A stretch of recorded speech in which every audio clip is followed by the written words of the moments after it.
The why of systems is what we are going to be dealing with now. The why of systems. Zvuk normalny. Okay? Okay. The local church sometimes struggles with the idea of applying our own efforts in such an organized and systematic way. Yeah, because local churches, Christianity in general, we have been taught that your efforts is displaying pride. That you don't apply your own efforts, just believe God, trust God, God will do it, pray to God. So the concept of prayer has really made us to be lazy. Why is it that if God is on our side, we are not the ones having all the results in the world? The people who are having all the results are the unbelievers, because the religion is changing us, or what do you call it? Changing. Yeah? Changing. Yes, it's shortchanging us. Religion is cheating us. We are losing out because of religion. That whole ideology of saying, okay, don't trust in yourself, don't put faith in yourself, don't do things by yourself, don't make your own efforts, don't organize, or otherwise you are being secular, you are not being spiritual, let God do it. That's exactly what has put the church where we are right now. And we are no more winning the world. The world is, we are losing the world. And the world is even taking over the church. Because God has given us the mind of Christ. Mind, not spirit alone. But we are not using it. And if we are using the mind of Christ, we would have been busy building systems to resolve questions and to make Christ's kingdom come on the earth. The perspective that God is so unpredictable and disorganized, or that he's going to do it all, so why should we get involved, has led to many church leaders into fear of utilizing structures and systems for the glory of God. And even if those one of them who understand the use of structures and systems, they only use it to build their own kingdom. They make you slaves in their system. That's all. But they don't teach you how to build systems so that you could go ahead and spread the kingdom. Many great achievers within our churches today struggle with the mentality of the church because they see their accomplishments, the establishment of their organizations, and all their efforts as being a glory to God, and that the work of their hands is for the purpose of advancing God's kingdom. Yeah, the real great achievers who are in the churches, they cannot, be part and parcel of the church. They are doing their own thing. Instead of us using their talents and things for the kingdom expansion, they cannot see themselves into the system that we have put in the church. Instead of us releasing them to go and use their talents to spread the kingdom of God. Having a structure and being highly systematic as a local church does not leave God out. It actually makes room for him. It is a great way to partner with God. And this is one of the reasons why I still don't want to teach this. I am really reluctant about teaching this system and writing a book about system for a long time. Teaching the something here, because I'm afraid that some smart church leaders will take this and go and build the system for themselves again. Yeah, against people, against the kingdom of God, against the members of the church. They will not go ahead and teach members of the church, but they will use it and go and build something. Just like in the former years before I began to talk about Nigerian churches, a lot of Nigerian churches, pastors used to come here. But they are only coming to copy the part of the ministry that they will use there to make their own kingdom established and to control people even the more and to put people under their domination. So our people are always greedy about selfish about their own thing rather than kingdom of God. That's a problem. And I really pray that people will not take all these teachings now and go and use it again as a way of dominating others for them to be king alone. Because in this kingdom, we don't have selected kings. All of us are kings. It's a kingdom of priests, and it's a kingdom of kings as well. Everybody is a king. It's not only me who has a calling. Everybody has a calling. It's not only me who has a vision. Everybody has a vision. It's not only me who should be important. Everybody should be important. We are all equal in this kingdom. Nobody is better than me. I have a book on that. Nobody is better than you. And as anointed men of God and leaders, we are supposed to be ladders and bridge that we should lift up people through. Other people should climb on us to become who they want to become. But that philosophy is not there in our churches. Not just in Nigeria, all over the world. So now we are going to go into an aspect of the teaching, which is the practical aspect. This is actually the assignment for them when they will have a break or whatever. But this is the practical assignment here.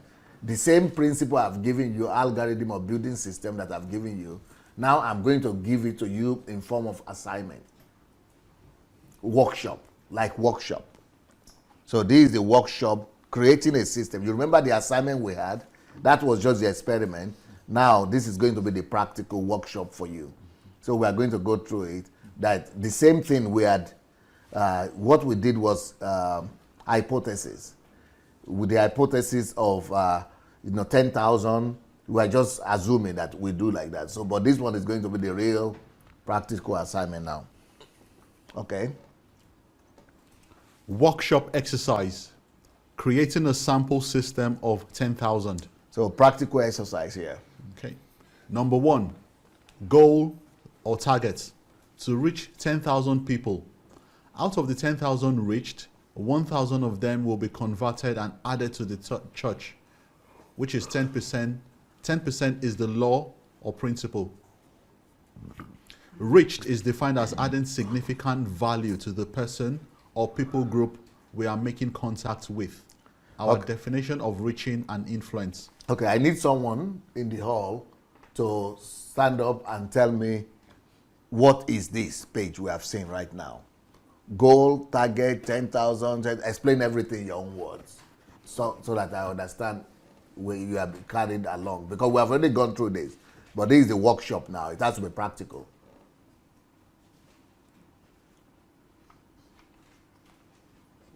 You don't understand the question? Huh? Explain this page. All these things that you see here now. What is this?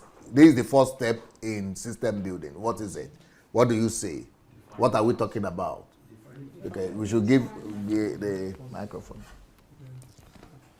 You have to begin by saying that in system building, you've got to start with so and so. And in this page, we are seeing an example of if you want to build a system for this and this. Can you explain what we are saying?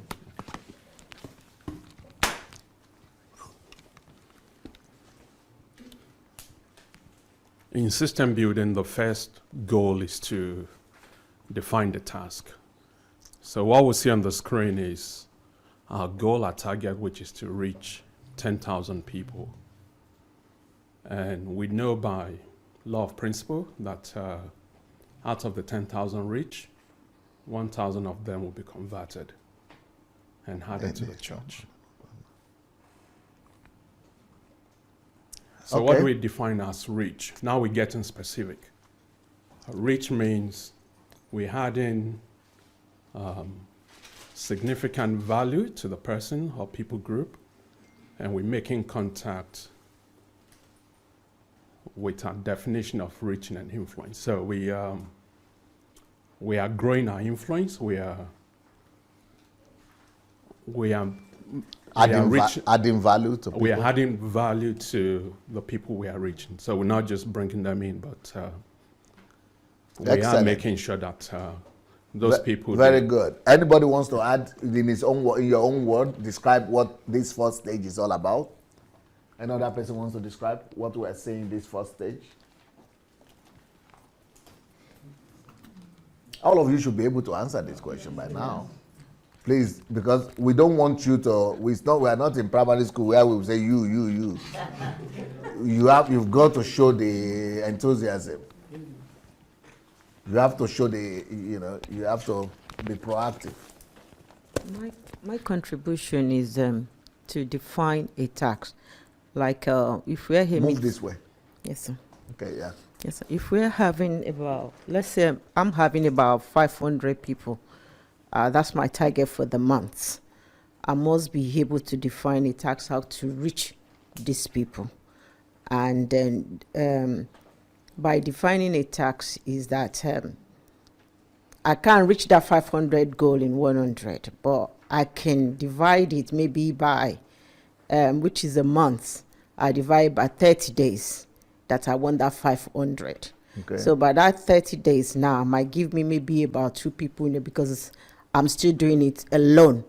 I haven't had any other people to read. Yeah. So it might be 2 people for me. And that 2 people, I have to follow them up.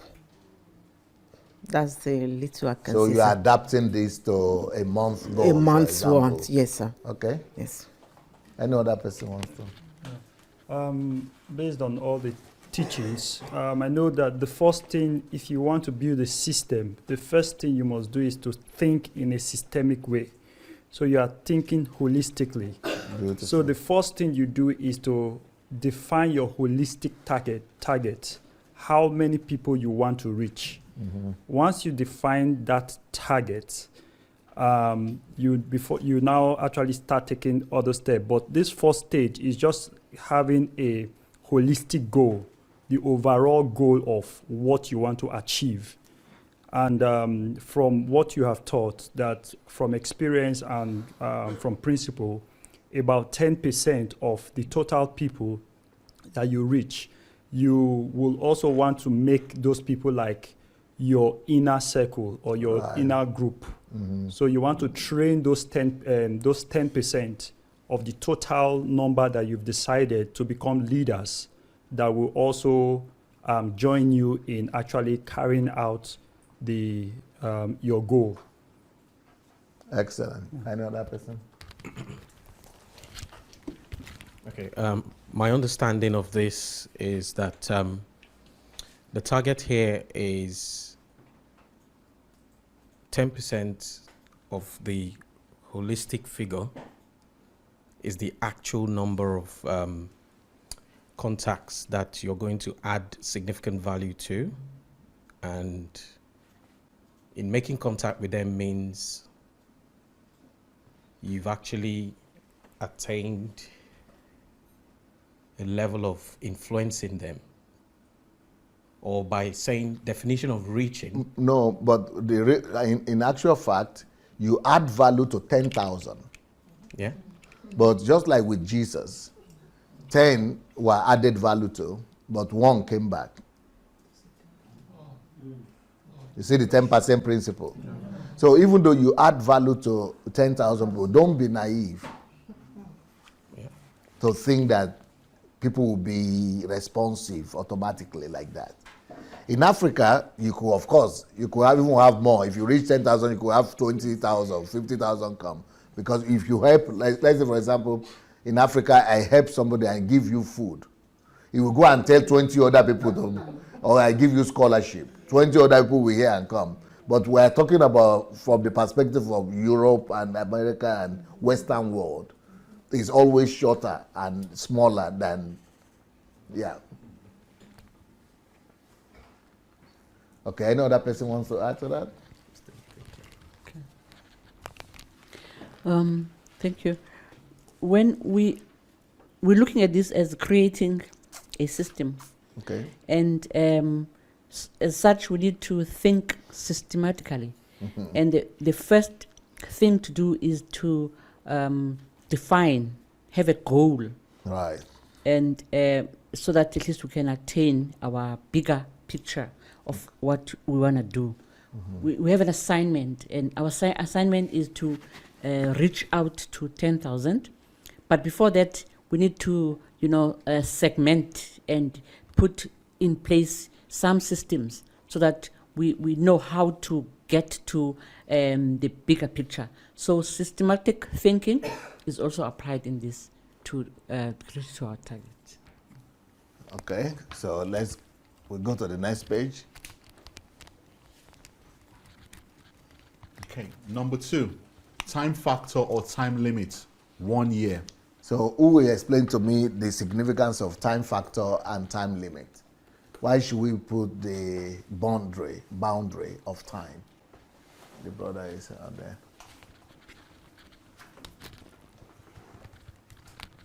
Thank you, sir. Time limit, because if you don't put time limit, even our own behaviors in trying to fulfill the goal, there's no channeling of focus Yeah, because of a lack of tension. that's true. So that's why you put a time limit there. Okay. Any other reason? Well, for me, I don't know whether I'm correct. The No, other for thing that is- one you are correct. Okay. Okay. The- Yes, you want us to add more? Yeah, I just wanted to Good. add that generally, anyway, if I don't put a time factor, I can't even tell when I would have done what I'm supposed to do. Beautiful. Beautiful. So that time factor is something by which I then determine. It pushes me to now say, look, I've given myself this time frame. This is what I need to do. This is what I need to achieve within that time-bound frame. Excellent. Thank you. We have one here. Setting time factor or time limit is to inculcate into yourself self-discipline and to Yes. set a constraint for yourself, Yeah. for you to be on your feet and to hold yourself accountable and to know that you have a huge responsibility.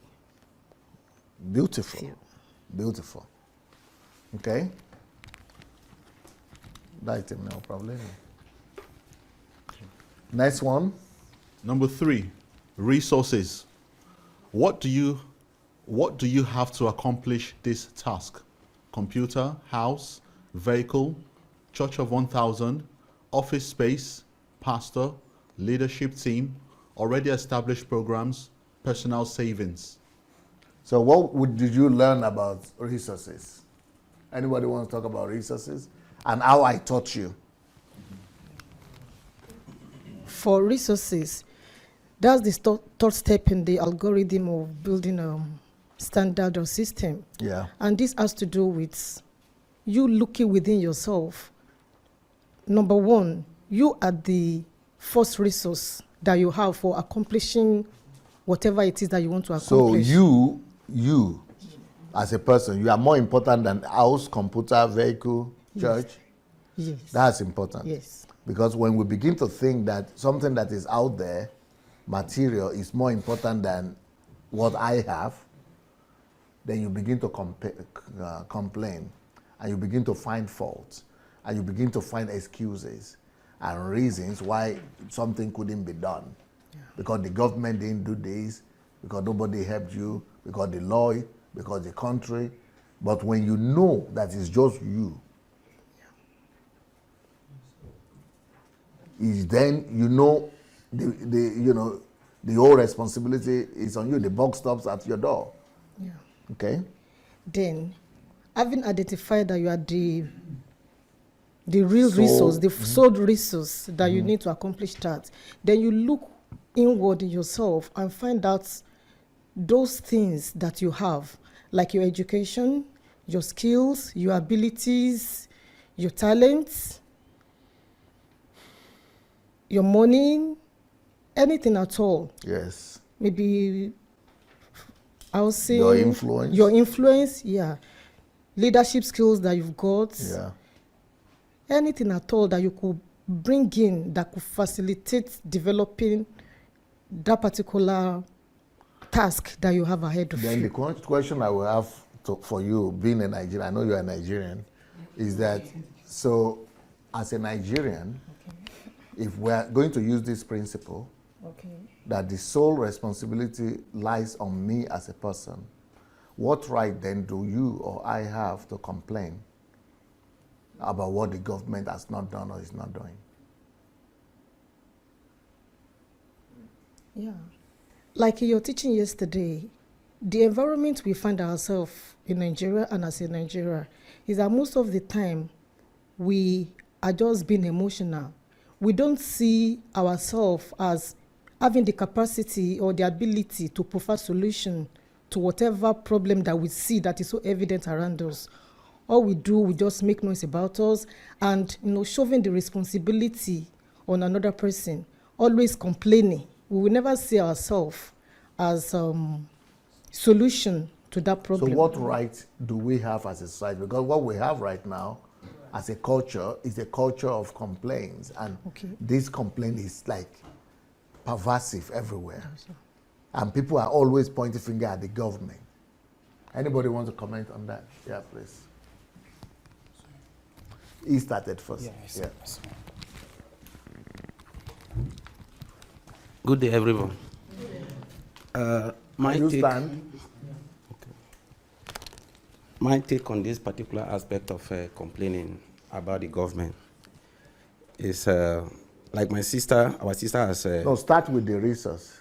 Yes, I'm still on the resource. Okay. She has already mentioned the skills, the opportunities, the relationship. No, but the most important thing in resource is what I want to hear. The most important thing in the resource about me, the resource is what I can offer, what I have to offer. Yes. Yeah. So I know I have the skill. I know I have the knowledge. I have what it takes to do what I want to do. Now, my complaint as an individual about the government is that enabling environment has not been created for me to excel. Okay, so what is the right you have? The right I have is that they need to. The government, we have the institutions that are not working the way they are supposed to work. So my complaint about the government now is that let the institution that will enable me to function effectively be put in order.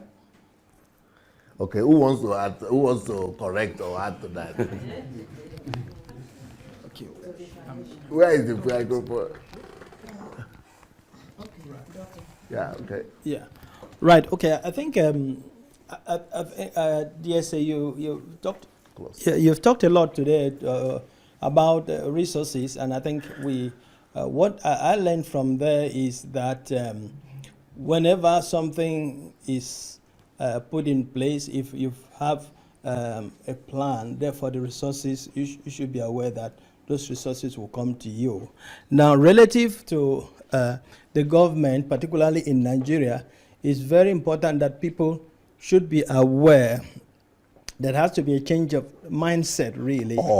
There has to be a change of mindset that first, let me probably just start with the Christians.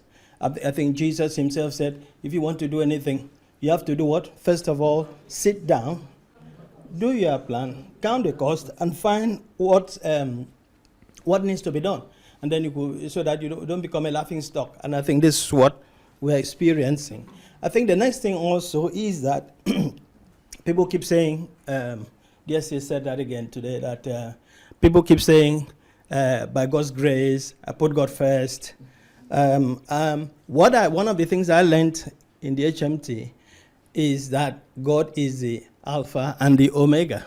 So when He starts, you have already, especially if you're a Christian, you have the mind of Christ. So if something you want to go about setting up something, then God has already given you that inspiration. And then as I thought about that, and I thought about Adam, I thought about David, God will call them, but they have a major role to play in establishing the kingdom of God in whatever calling they're doing. So particularly in the area of resources, I think what DSA said about resources, again, was that people have to look at the available resources. They have to depend on themselves. This idea, I think this is not only in Nigeria. People also say in other places, oh, nobody to help me. My uncle is not there. The government is not helping me. I even say that in the UK too, or in the Europe as well. Nobody there to, but I think it's very much at home. I myself, I think I said that sometime too. Nobody was there to help me. But I think it's time to just change that mindset. And I think people will always, people always disappoint you, not because of, it might not be intentional. It may just because they have other things to do. So in the area of, in conclusion, we have to depend on ourselves. We have all that it takes. The God that has called you or whatever, you should begin to develop not just faith in God, Make but you give, I think you have faith- made your point.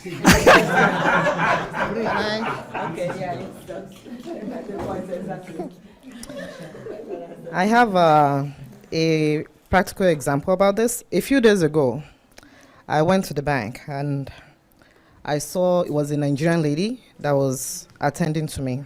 First time there. So we were talking and she asked about my job background and I told her. And she also mentioned another elderly lady in the city that's doing very well. So she told me that if I want a job, I should connect to the Nigerian elderly lady that she can help me.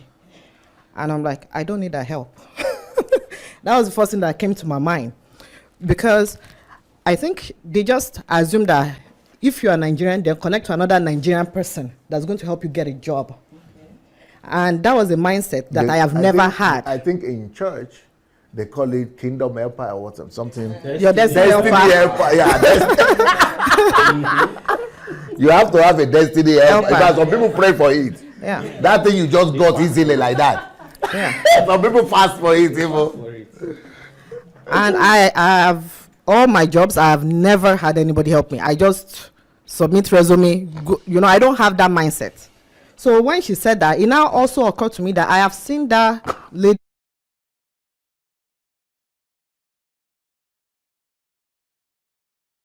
That's what Nigerians do. They expect And the that is elderly where ones, the rich ones. Godfatherism comes from. They want you to come and be bending and be doing all that. Yes, sir, yes, ma. Yeah. And and when you are not doing that, they know you that this one is not going to. So they're a little bit hostile because you are not yes, sir, yes, ma to them. So that's one thing we need to get rid of, all those yes, sir, yes, ma, and then be able to just do things yourself. You want to do something on the computer, go and get the computer and sit down with it. But we always want somebody else to help us look for job, help us do this one, help us do that. Yeah. So we put ourselves in that position. Anybody wants to, but you who have left my question. Yes. Well, I want to try to get that question. I want to just try.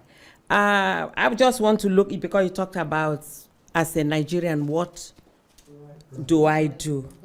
What rights? Yes. Do I have to complain? Yes. About the government's lack of provision of things that I need. Exactly. I want to look at Nigeria as a dilapidated building. I'm so sorry to say, that need to be pulled down and have a new foundation. Correct. Praise the Lord. Amen. That is my. No, but the only person who has answered that question is Akobere. He said that he believes Nigerian government needs to provide what he needs, institution, for him to be able to do what he needs to do. But I am trying to say, if you don't need God, why do you need Nigerian government? But I see that nobody is supporting my own line of thought. Because I'm not hearing. Okay, but Bayo has taken the microphone. Yes, I'm supporting Dr. Sonny's line of thought, and I think all this time that Dr. Sonny, all this teaching for the past few days, is actually be pointing us to this, which is that we are the resources. You don't need anybody. You are the first priority. So I just want to break it down a little bit, because the question that Mr. Mbe asked is a question, or is a mindset that Nigerians have. The mindset that, and I'm sorry for those that are not Nigerians, that the government would do it. I don't know, just like church, I think it's systematic in Nigeria or in Africa that we need a Messiah. You are your own Messiah now. There is nobody that is going to do anything for you. Recently my heart broke. Most of you must have seen a viral video of a little girl that was sent out from school, and somebody on the street videoed her name is Success, and videoed her because she didn't pay school fees. And it was that my parents didn't have school fees, so they send the child out of school, and apparently they beat you as well when your parents haven't paid school fees. So in my head immediately I'm thinking thousands, if not millions of people have passed through school in Nigeria.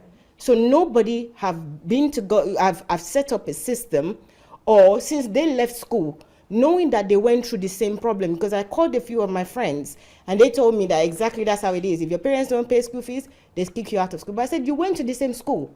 I mean, you went to school in Nigeria, not the same school, but you went to school in Nigeria. Why haven't you changed that policy? What you want? Who is going to change it? Is the government. But who's the government? It's a human being like you. It's another human being. That human being went for their own agenda. And you also, your own agenda in life is for other people to do other things while you benefit from it. And that person's agenda that is in government is to go in government and do what benefits him. So if you think that way, that your own agenda is you did nothing, you just want to enjoy, okay? And that's what you're living with by now, okay? And the person in government, your governor, your minister, their agenda is to get to the top and do what they like. They're also doing what they like. So if you want to make changes, you have to then systematically, you get yourself, it's like a ladder. It's like, okay, you're trying to get to the top and somebody took away the ladder. And you know the only way is to get to the top is with the ladder. What would you do? You're going to go and find a way to build a ladder. You would go, what do I need? I need woods. Because I can't get to the top right now. I need to get the wood. Where would I get wood from? I need a tree. I need to cut it. I need to cut the structure of the ladder. I need to make this ladder solid. You have to forget that your dream for the meantime, okay? Build the ladder first to get to the top where you're going to do what you need to do. So I think it's for all of us. It's a lesson that we have to learn. We are all in this position complaining about another human being like us not doing what we didn't do. But is that as exonerating the government? No, it's not. From doing what the government ought to do? No, I don't think it is. But again, the government is doing what they went there to do. What about if they are not doing it? Yeah, if they're not doing it, they're doing what they went to do. Because I just want to let you people point out, even if the government is not doing what the government is supposed to do, does that exonerate me? Or does that give me the power or the authority to be saying, is it because the government has not done what they are supposed to do, is why I am not doing what I'm supposed to do? Hello, DSA. Sorry. Now you again? Yes, sir. I just want to clear one particular issue.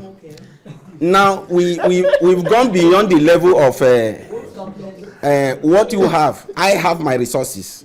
I know my system is already in place. I want to execute this system. I want to put this thing into operation. Now, DSA, you taught us about laws and principles. Yes. Now, who is the custodian of the law, guiding what you want to do? Because that aspect should not be, thrown just out like that. If you want to open a company, for instance, to start an operation, you need to go to government institution to get that company registered. If you are not given that right at that point, are you not a little bit, or are you not frustrated at that point? Yes. Now, when they say people complain, not that they don't know, they don't have people, they don't have talents, they don't have skills to do what they want to do. Is the law, the people in charge then, as at that point you want to make that your idea functional, have they given you the right to do so? Where do you complain to now? Because if you are writing the petition, if you want to take another step that, okay, I have my right to protect, I have my right to fight for, your letter will end up maybe in the dustbin of somebody serving the main person, not even the main person knowing about it. How do you go about it? You want to protest, police will tell you you don't have the right to go to any public place to protest. You want to go here, this law will bind you not to go. There is barrier everywhere around you.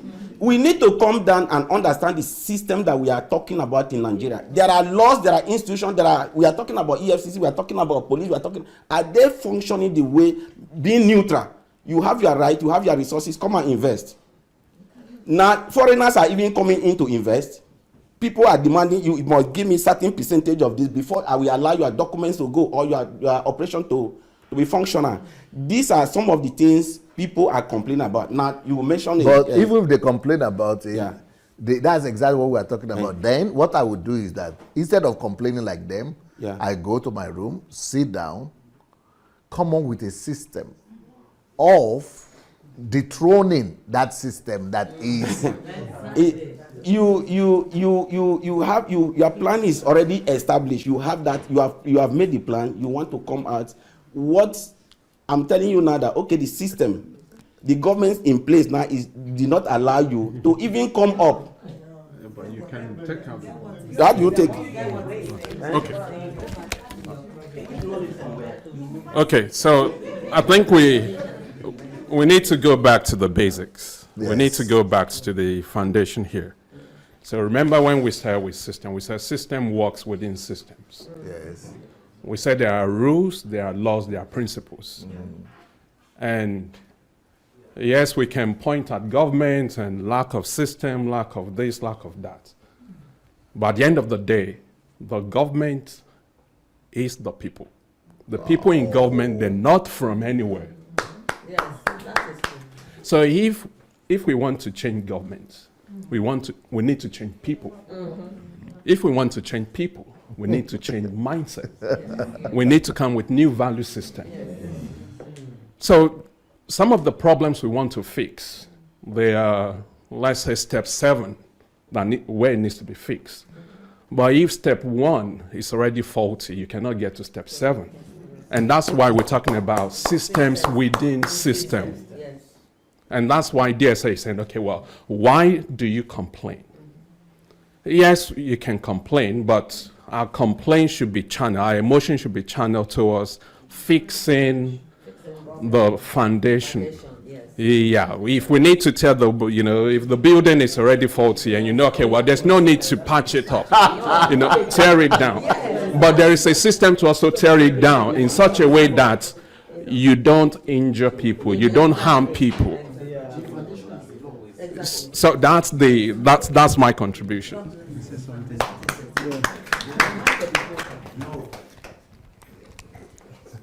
He will go after him. After Chris now. Okay, yeah. What I wanted to contribute is a couple of things. The first thing, I know we mentioned about God being the Alpha and the Omega. But I also want to point out that between the Alpha and the Omega, there's a distance. There's a gap. That gap is our responsibility. It's our own responsibility. It's our responsibility. And secondly, from Pastor Boss's teaching yesterday, we should recognize that we came here with a particular mindset. And we are supposed to live with a new mindset. And Pastor Bosse mentioned yesterday that there are basically 2 ways of thinking, the linear way of thinking and the systemic way of thinking. Now, it is the linear way of thinking that makes us as Nigerians to think that, we have done it and the system is not allowing us cause and effect. It's not allowing us to prosper with what we have done. I've done everything, my system is in place, but they are not allowing us. It's the linear way of thinking. But from what Pastor DSA taught us, I think it was yesterday, was that if a system is oppressive, for example, and you want to bring down that system, only a system can fight a system. You cannot fight a system. Even a bad system will defeat you.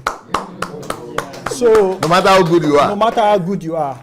So you need to first of all go back and start building a system. And that's where I agree with what Mayowa said. You need to go back and forget your plan first and start thinking of how to build a ladder, which is a system.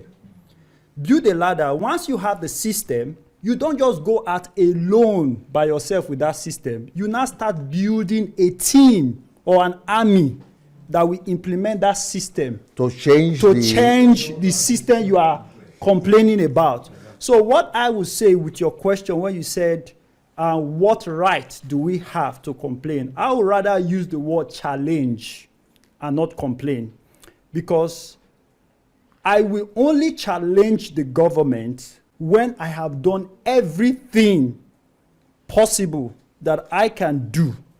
Then at that point, you have a right to challenge the government. For example, take the civil rights movement in America, for example. It was a system that they came up with. It's not like our lives in Nigeria is not better than the lives of those people. But they were still not afraid to die because they know they were fighting for a cause. And they've actually developed a system. They were out there marching on the street. And you just imagine the level of racism at that time. People were shot at sight. But that still didn't stop them because it was a system that they had already built. So even if you kill Martin Luther, that wouldn't stop the system. Because it's not a system, it's no longer a one-man show. So how many black people do you want to kill in America? So I think the problem we have as Nigerians is nobody wants to die. So or even take responsibility. Take responsibility. So when they are thinking they want to go and change, they're always thinking of me, myself, and I. Okay, what will happen to me?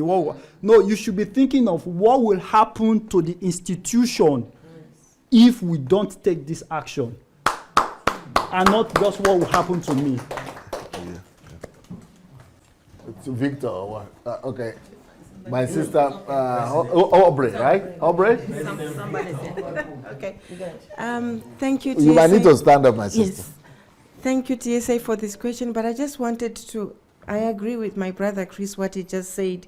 But I just wanted to give an example that we know the corruption, the level of corruption that we are dealing with. It so happened in Southern Africa where this man had discovered the cure for HIV, and he announced it, and other people from other countries had come, and also from India. They'd done the test in the lab, but the day he announced it, the government was after him. The army went to get him. He was arrested, he was imprisoned. They took all his documents. He was fined millions of dollars, and later, after they had taken all that he had, they released him and said, you should apologize to the nation. You should have consulted us first. And he wanted to do something good because other nations are coming to Zimbabwe.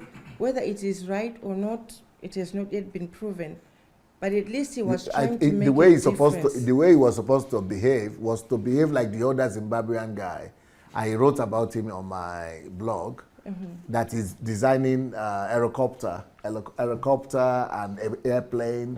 That is a Zimbabwean guy that also started this. No, he is very talented. He sees his inventions in dreams, and he will come up with a new invention. And in Zimbabwe, nobody will give him any support, and so he didn't announce or do anything like that. He just wrote internationally, and he left the country. Americans got him.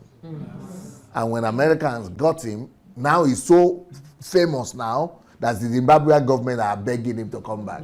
That's always the case. They did that with they did that with telecommunications as well. What was the name of the guy? EchoNet? EchoNet, yes. Strive, I know him. Strive. They did that with him. They hired the Japanese, and he was very good. They frustrated him until he left. But then they hired the Japanese. They came to Zimbabwe. They trained one of the guys, our own Zimbabwean guy, to solve the system. He was even better after they trained him for 3 years, better than them. So they said, can we just give you one of your guys to help you? Yeah. They said no. And they even threatened they wanted to get rid of him. Yeah, and they had to pay millions to the Japanese. So we need to be very careful that the sharks that we are dealing with, we need to know how to swim first Otherwise, other people will also Well, perish. that's a very good point. We need to know how to swim first. I just want to say something that I have experience about that complaining about the government. I've been in that grave a long time after I discovered from some years ago that we have a huge problem in our country, and that's the child welfare. Yes. In Norway. In Norway. Yeah, big and problem. that bothered me very much. I think I could kill. Wow. Yes, because it's a very huge problem, and it's well known all over the whole world, but not in Norway. The government in Norway tells us that we have the best child welfare in the whole world. And the truth is that it's demonstrating over the whole world about the Norwegian child welfare. They go into the home and steal the children from very small region.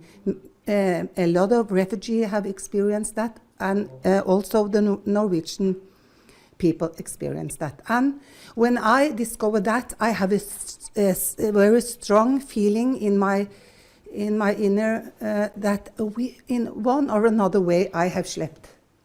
That Lord said to me, you have slept in the school time. And not only me, but the whole people, all the people. Special, I think, the Christian people. You are sleeping. We are sleeping. And why are we sleeping? Because the devil, I blame him, come and take the roots away. Because we have the knowledge. We have no knowledge about ourselves and our rights and what is right, what is wrong, and then he come. Ignorance. Satan reigns and rules in ignorance. Because of ignorance. Because if you listen now, if you look to the animals, what are they doing? If someone come and try to take their children, they kill. Even animals, huh? Even animals. But we are worse than animals. Oh! We sit with our hands in our here and pray and cry and scream and complain, and we don't know how to handle this. Because we need to build a superior system, or a system that will be strong enough to... Let me tell you a situation. I don't know if you people saw the video. There was a video where I went to meet the government, and I was telling the authority that if you don't take responsibility to change Ukraine, I will take responsibility. But I didn't do that in the first year. I saw the problem first year, but I didn't do that. Why couldn't I do that? I was not strong enough. I went to my shell to prepare a system. I couldn't do it in the second year. Third year, I was not strong enough. The system was going to... Well, this was communism here. And what they would do is that they would bring out the tanks and roll on all the people. But as soon as we were strong enough, I knew, number one, I had 25,000 people that I took to that street. I didn't go alone. 25,000 people were behind me, closed the streets. But even that was not strong enough. I also knew that I have a whole fraction of senators, senatorial group, in the national senator who are members of my church. So I was strengthening myself from different angles. Then besides that, that day when I was going, I also took senators in the march with me, because if they are going to run, they have immunity. You cannot touch them, and they surround me. Because you cannot overrun them. They are part of the government too. So that was another backup security. So I put systems in place, and then our people were everywhere. So then I could strike. And after we came out and challenged the government, then the whole country saw that nothing happened. Then that was when we had Orange Revolution. The whole country came out, and we overtook the government, and not we but the people, and we had Orange Revolution. But you have to be strong enough. So all those 10 years, it was only when we were 10 years that I was able to do that. For 10 years, I was preparing the ground to be strong enough to change something. Because I was building a system that whole 10 years. So when people in Nigeria who wanted to become president, like Showore and other people, just came out 6 months to the thing and they want to become president, no system built, no structures, nothing. That's why I couldn't support them, because they don't understand what it takes. They just don't know. They had the passion, and that's what our people have. Passion. So the same thing with Norway. We need to build a system, a mass movement that is strong enough that you know they cannot just silence you like that, or close your mouth, or just remove you and put you in prison, and everything dies. But you see, that's the problem also that one politician we had in Nigeria called Abiola had. So Abiola was voted to be the president. He had majority of the country on his side, but he had gone abroad. Then he didn't organize structures. Yes. He just came abroad and said, because I had the votes, I'm going to pronounce myself as the president. But he didn't, he didn't put system of, he needed to put strong so that nothing will happen. They will not be able to touch him, and they will not be able to. He just came and announced himself. Once he announced himself, they just picked him up, put him in prison. No structure on ground to really overturn the whole thing. You can't do that. You didn't build a system to surpass and to overcome the existing system. One person can never come against a system. Even if it's a bad system, it will be better than a strong one person or a wise one person. You've got to build a system to confront a system. So my plan is that to build an education system or a true and reach the youth people in my country. Yes, that's a good way to start. To give them knowledge about their rights, who they are, and what they can expect from the country, and how they can, because without knowledge we perish. Yes. Victor wanted to say something, eh? Yes. You have a new hairstyle or what? Me? No. Oh, he's... I think he has a new hairstyle. My one, I know had been conspiring to stop me. All right. When they said yesterday that even a bad system would defeat a good person. I could resonate with that, because that's why good men don't make good leaders, not necessarily make good leaders. So you can say this person is a good man, no, he had good intentions, but once he gets there, the system engulfs him. And if you look at Nigeria today, of course, that's still the same problem we have with, and that's why Mr. Mbea is very passionate about the whole thing. But I think this is where the light is. If Mr. Mbea will remember that before a year ago, we were complaining of how they were not allowing certain youth in government. That if you are 35, you cannot be in government. But the story is no longer the same. So we need to study how did that happen. If that could happen with age and they were able to reduce it, even if it has not gotten to what because there was a group that was formed, a movement called Not Too Young to Run. And that movement was organized. And then, being organized now, they became a strong body, and they started pushing the agenda forward. They couldn't be silenced, and they had to succumb. That's how things are changed. Yeah, and they were lobbying those who were in power, to get it done. So it means just the fact that we could achieve victory in that shows us that in different aspects, no matter how long it may take, if we can build strong system to counter the bad system, it would work. And I mean, that's how it is, I believe, for every sector. So because at the end of the day, it will not go beyond rhetorics if we are just complaining of how bad the system is. And we've been saying that since 1960. This is that, and it didn't change anything. We've complained about our politicians. In fact, DSA, I used to think things are bad now, but when I started studying history, it's not even as though It's like things never even changed because it was even bad then too. I thought rigging just started. I didn't know that even 1964 election, it was rigged. So we can be complaining, but if until we put on a whole structure, a whole system. And it was DSA that taught me that before. I used to also be very passionate. President 2035. But when I started learning from DSA, I saw number one that this is just rhetoric. So people just will call you Mr. President. 2035 will come and go. Like Showore, what would they be calling Showore now? I don't know. No, before the election, they were calling Your Excellency. Now that it didn't become it will become Ex-Excellency. He will revert back to his former status. But now the former presidential candidate. So I learned that too, that if I will not deceive myself, and also going to Nigeria, I saw what it means to have leverage. No matter how passionate you are in Nigeria, nobody wants to listen to you until they see the leverage you can pull. So it means, for instance, if I'm a doctor, there are many doctors. What do I have that is different from just being a doctor? They want to see that.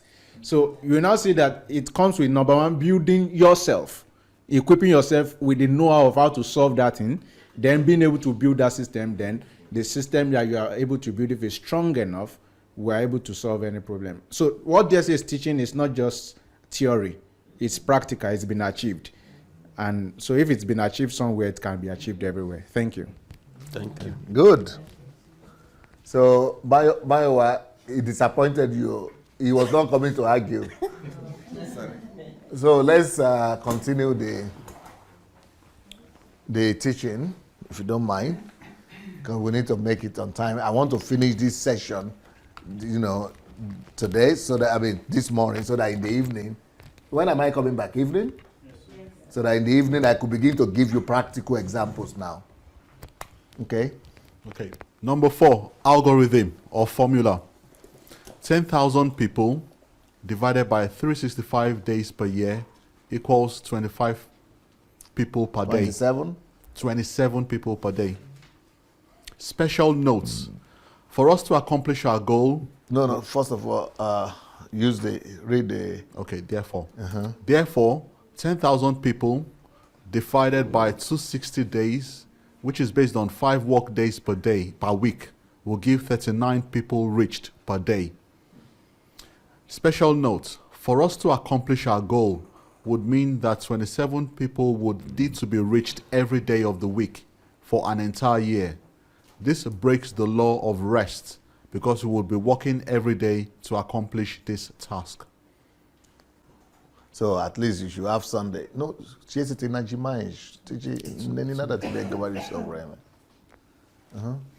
Number 5, 10 target groups, directions, actions, areas of influence. The people we want to reach. Number 1, we want to reach the homeless. Number 2, university college students. Number 3... No, you have your own categories. Do your own something. Yeah. Okay. Number 3, senior citizens. Number 4... This is because we are talking in terms of people. If it is in terms of plants or technology or something, it's also related to some things. Okay, go ahead. Number 4, physically disabled. Number 5, disadvantaged children. Number 6, single parents, families. Number 7, businessmen.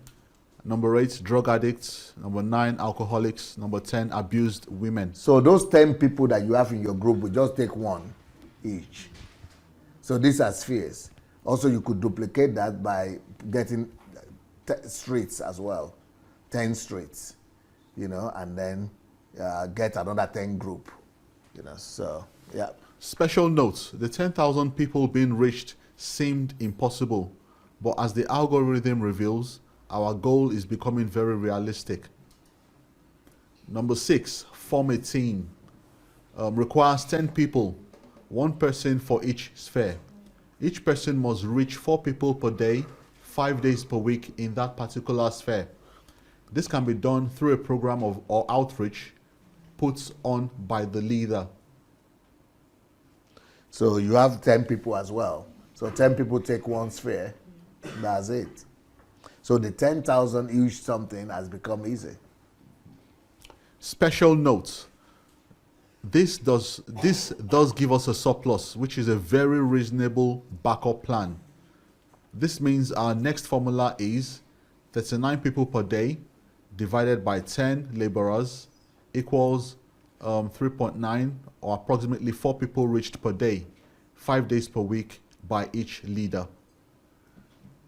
The system reveals that 4 people reached per day can accomplish our goal.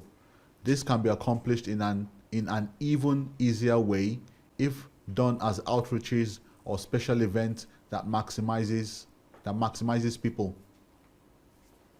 For example, the particular leader within your team who is trying to reach homeless people, rather than trying to reach 5 new homeless people each day, he or she can hold just 2 homeless outreaches or dinners per month. That must have 45 people at each event. Out of each dinner, 45 might be reached, but only 5 people need to be converted to Christianity. Essentially, each leader, no matter how they reach the 90 people per month, only 10 people per month need to be saved. No, that is compulsory. We are talking about compulsory. 10% must be converted to your disciples. This is how talking about 10%. But the idea of doing events once a month is not reliable. More reliable is the daily thing, because you are waking up every day and you know what you need to do every day. Okay? This is just giving you other alternatives of getting that same goal. No matter how the numbers are attained, the point is to meet a monthly quota. Your monthly goal every month, you must be.